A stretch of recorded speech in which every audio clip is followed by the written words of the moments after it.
ഉപതെരഞ്ഞെടുപ്പിനുള്ള ഒരുക്കുന്ന നടക്കുന്ന സമയമായല്ലോ. ഇവിടെ വലിയ തരത്തിൽ തർക്കങ്ങളുണ്ടെന്ന് പറയപ്പെടുന്നു. ജില്ലയ്ക്ക് പുറത്തുനിന്നുള്ള ആൾ വരുന്നതൊക്കെയാണ് DCC പ്രസിഡന്റ് ഉൾപ്പെടെയുള്ളവർ പറയുന്നത്. ഒരു തർക്കമില്ല. സ്ഥാനാർത്ഥി നിർണ്ണയിക്കാൻ കോൺഗ്രസിന് അതിൻ്റേതായ ഒരു നടപടിക്രമമുണ്ട്. ആ നടപടിക്രമം കോൺഗ്രസിന് ഒരു തെരഞ്ഞെടുപ്പ് സമിതിയുണ്ട്. ആ തെരഞ്ഞെടുപ്പ് സമിതി കൂടി അതിൻ്റെ പ്രപ്പോസൽ AICC നേതൃത്വത്തിൽ കൊടുത്ത് അംഗീകാരം വാങ്ങിക്കും. തെരഞ്ഞെടുപ്പ് സമിതി അത് തീരുമാനമെടുക്കുന്നതിന് മുമ്പ് ബന്ധപ്പെട്ട എല്ലാവരുമായിട്ട് ആലോചിക്കും. അതിനു മുമ്പ് ഒരു ബോഡിയും, ജില്ലാ കോൺഗ്രസ് കമ്മിറ്റി ഉൾപ്പെടെയുള്ള ഒരു ബോഡിക്കും സ്ഥാനാർത്ഥിയെ തീരുമാനിക്കാനുള്ള ഒരു അധികാരമില്ല, ആർക്കുമില്ല. അതിനൊരു പ്രൊസീജിയറുണ്ട്. കോൺഗ്രസിൻ്റെ വ്യവസ്ഥാപിതമായ ഒരു നടപടിക്രമമുണ്ട്. ആ നടപടിക്രമം തീരുമാനിക്കും. ഒരു തർക്കമില്ല. ആലോചിച്ചിട്ട് പോലും ഇല്ല സ്ഥാനാർത്ഥിയെക്കുറിച്ച്. പിന്നെ എങ്ങനെ തർക്കം ഉണ്ടാവണേ?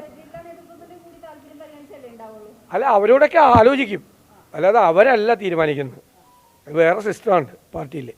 അവർക്ക് അതിന് തീരുമാനിക്കാനോ എങ്ങനെ വേണമെന്ന് അവർക്ക് അഭിപ്രായം പറയാം. അത് അവരോട് ആ സമയമാകുമ്പോൾ അവരോട് എല്ലാ അഭിപ്രായം ചോദിക്കും.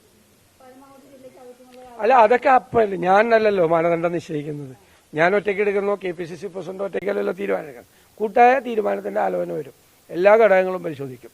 ജയിക്കും, നല്ല ഭൂരിപക്ഷത്തിൽ ജയിക്കും. ജയിക്കാൻ ആവശ്യമായ നല്ല സ്ഥാനാർത്ഥി പാലക്കാട് ഉണ്ടാവും. ഉറപ്പായിട്ട് ജയിക്കും. ജനങ്ങൾ ആണ് ജയിപ്പിക്കേണ്ടത്. ജയിക്കുമെന്നുള്ള പൂർണ്ണമായ ആത്മവിശ്വാസമുണ്ട്.